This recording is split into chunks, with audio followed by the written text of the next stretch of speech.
Gracias, Presidenta. Quiero solicitarle, señora Presidenta, pueda la Secretaría dar lectura a el comunicado de prensa del 5 de septiembre de 2018, concluida la reunión de la Junta de Coordinación Política de ese día. Aquí lo traigo. Proceda la Secretaría a leer dicho acuerdo. Coordinación de Comunicación Social, Boletín de Prensa, Ciudad de México, 5 de septiembre de 2018. Junta de Coordinación Política. Comunicado. El día de hoy, todos los coordinadores parlamentarios de los partidos representados en la 64ª legislatura de la Cámara de Diputados del Honorable Congreso de la Unión tomaron un acuerdo de cordialidad, civilidad y respeto como criterios para conducir los trabajos parlamentarios.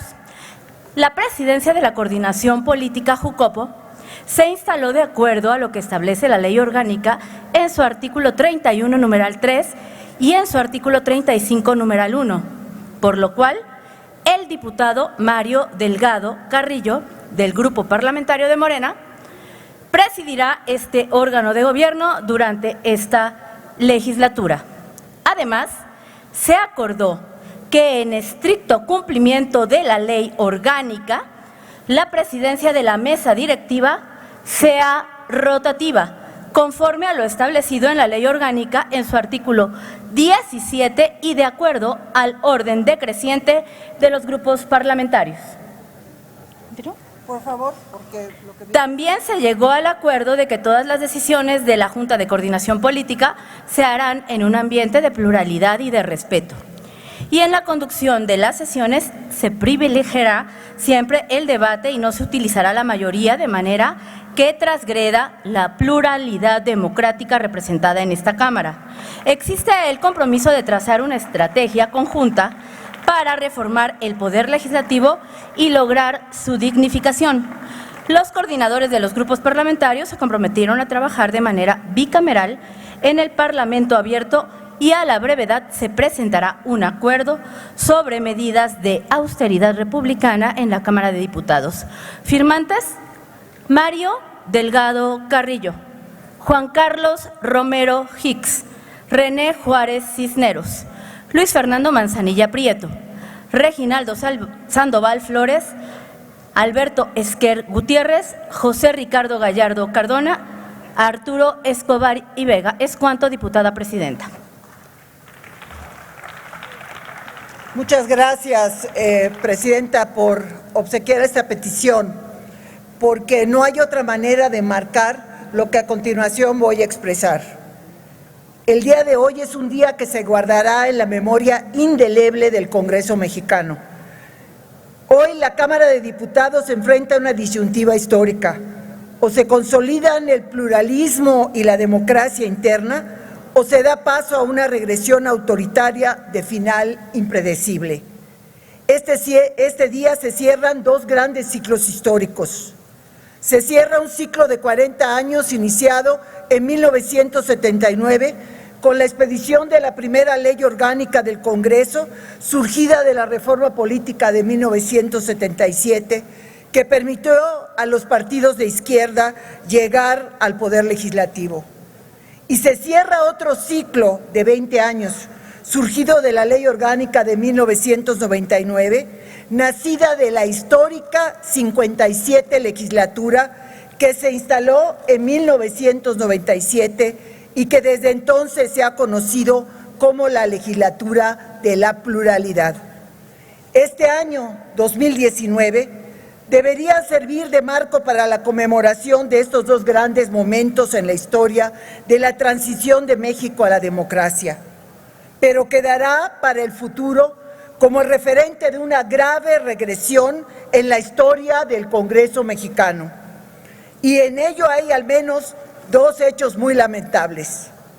Es lamentable que la izquierda política, aquella que desde 1968 de manera sostenida luchó por la democracia, aquella que irrumpió en la Cámara de Diputados en 1979, hoy sea la izquierda que desde el poder decide caminar en sentido contrario a su lucha histórica, que sea esa izquierda que decide cerrar el paso a la pluralidad. Es lamentable también que estando presentes en esta legislatura actores y actoras destacadas y relevantes en esos momentos históricos, lejos de ser ejemplo vivo de aquellas luchas por la democracia parlamentaria, hoy se hayan convertido en restauradores de un régimen de partido prácticamente único y de gobierno de un solo hombre.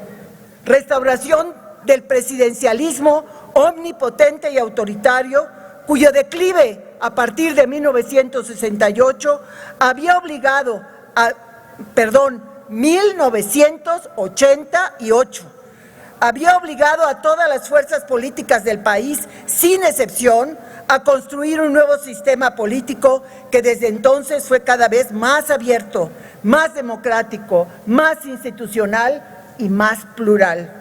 Y así lo fue hasta hoy. Es lamentable que se construya un discurso de falsedades para justificar el avasallamiento ilegal, antidemocrático e inmoral en este Congreso. Pero la historia no la hacen solo ustedes. La historia la hacemos todos los que aquí estamos y muchos más que no están. Y el registro de la historia está aquí, ahí y ahí seguirá para que en el futuro que viene, como nosotros hoy, podamos comprender la gravedad del momento que vivimos. Para respetar el tiempo, señora presidenta, solicito atentamente incluya íntegra mi intervención en el diario de los debates y pueda proceder a la conclusión. Se solicita a la Secretaría inscriba el texto íntegro en el diario de los debates. Continúe. Sí, diputado Licia. Está una oradora en la tribuna y no se le puede interrumpir salvo que sea para pregunta. ¿Es para eso? Se le concede el uso de la palabra desde su lugar al diputado Elías Licia. Presidenta, para ver si por pero conducto… no es debate, perdóneme, no es debate, es fijación de posturas. Su intervención procedería hasta el debate. Continúe, diputada. La diputada está fijando postura de su partido, independientemente de lo que usted opine. A ver, adelante. Un minuto, desde su curul. No, Presidenta, para ver si por su conducto le pregunta amablemente a la oradora, de acuerdo al reglamento, si me concede la amabilidad de hacerle una pregunta. Se le pregunta a la diputada Sauri Riancho si acepta una pregunta del diputado Licia. Con mucho gusto, diputado. Adelante, diputado. Diputada, con base en su experiencia y en el tiempo que le ha dedicado al Congreso y con el preámbulo que ha hecho con su intervención, yo no sé si usted recuerda, al menos yo no, que un acuerdo de la Jucopo de tal envergadura como el que usted ha citado se ha violado tan flagrantemente en el Congreso de la Unión. ¿No considera usted que también esto es dinamitar los posibles acuerdos futuros que se tengan en la Jucopo, debilitar la posición de los coordinadores y desestimar particularmente al coordinador de la mayoría por lo mucho que tiene que construir por delante? A ver, diputado, comencemos por esta cuestión. En este caso, no se trata solamente de un acuerdo que se da al inicio de la legislatura y como aquí se dio lectura, fue para reforzar la construcción de un clima de cordialidad, de colaboración y desde luego de respeto pleno a la pluralidad. Ese acuerdo que se dio justamente cuando concluía una administración, cuando el partido todavía en el gobierno había quedado como tercera fuerza política y la nueva fuerza política mayoritaria emergente habría de convivir con esta situación durante 3 meses, tuvo ciertamente una enorme relevancia en términos políticos.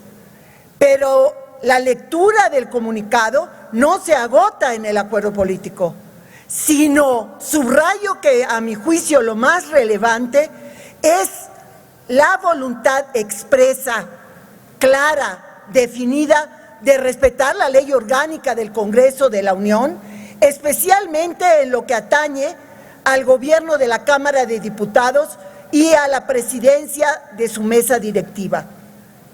Bien podían haber obviado en ese acuerdo de civilidad y prácticas democráticas la referencia al artículo 17 de la ley, pero lo hicieron para reiterar, ahí sí, la voluntad política de quienes se constituirían muy pronto en la mayoría oficialista de respetar la ley en este punto tan delicado.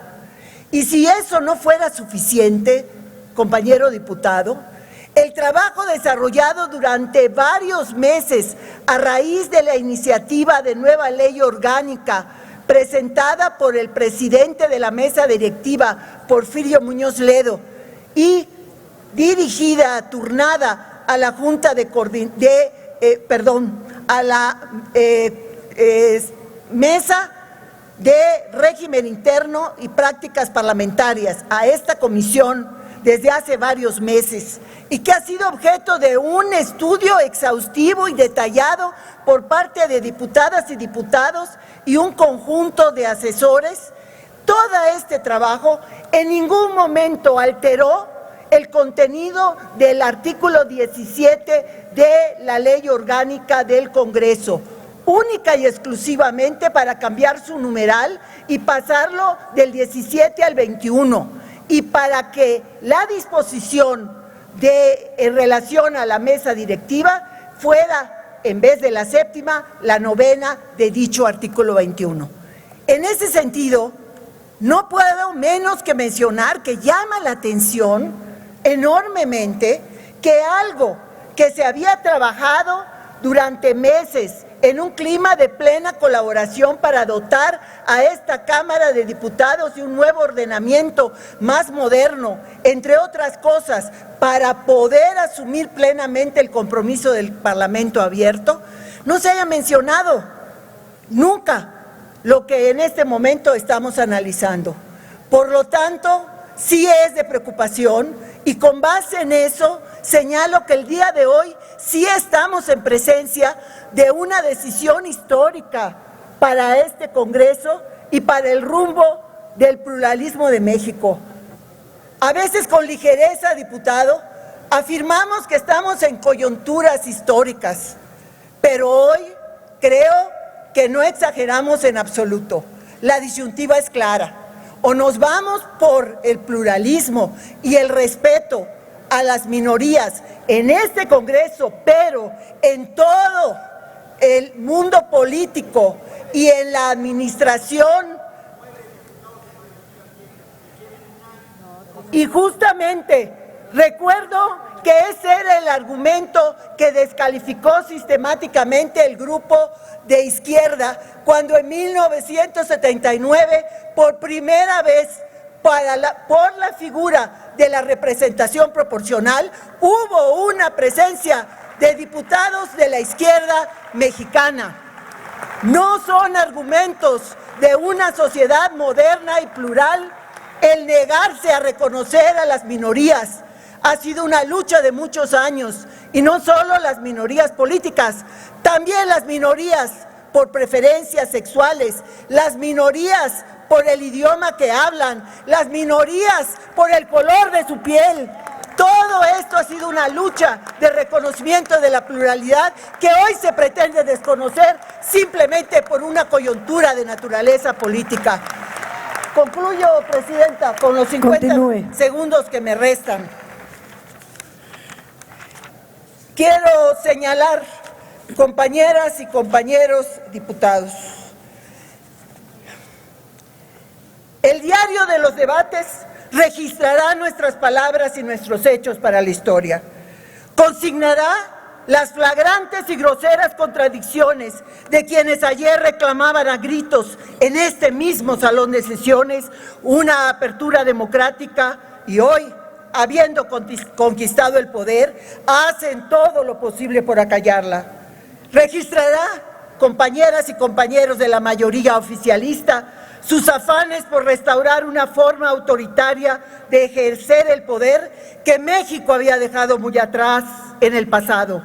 Ya habrá tiempo para que ustedes vean las consecuencias políticas de sus actos y para que nosotros se las hagamos notar. Muchas gracias. En el uso de la palabra, el diputado Marco Antonio